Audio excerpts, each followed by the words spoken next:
had a right to say that they didn't want any pig products where the pig was caged in inhumane conditions.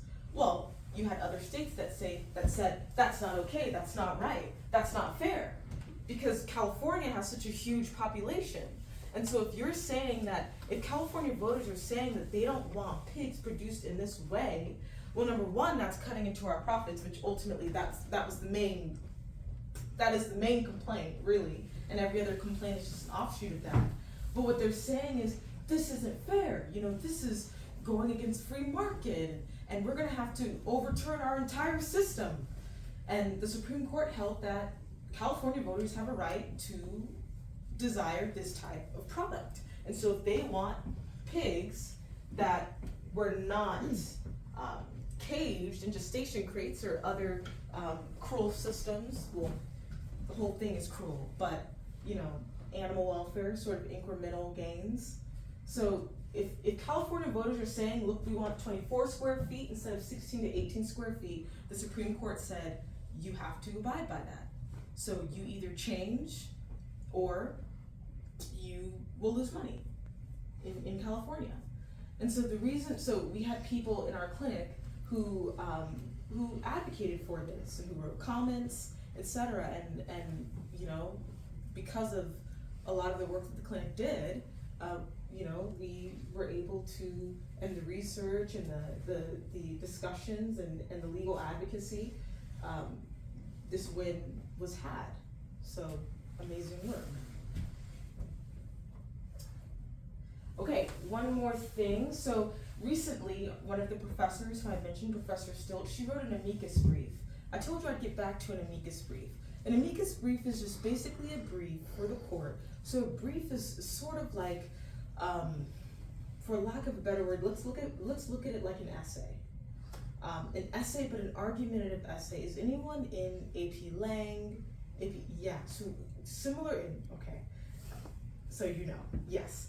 And so very similar to that, I would say, in the sense that you are not a party to the complaint or the proceeds. So you're not the plaintiff and you're not the defendant.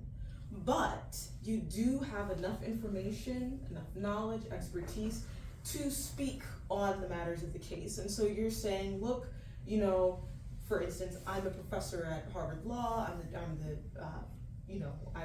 working in this capacity, and I know enough about the subject to say that, and with this subject, this is related to protesters who engage in nonviolent direct action protests. So they go to factory farms and they rescue abused animals. So what did we say about property, right? Animals in our society, they're viewed as property. Animals in our society are viewed as property.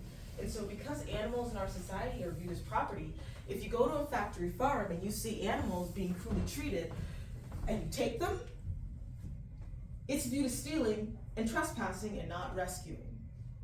So speaking of loopholes can be used to your benefit. So you have some protesters who go to factory farms, specifically in California.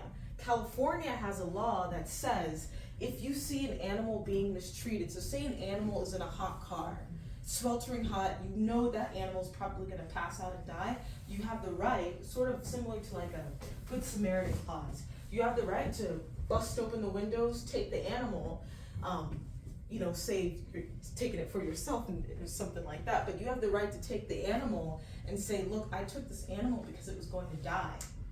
So they said, well, this is an animal too. These are animals too. These are animals.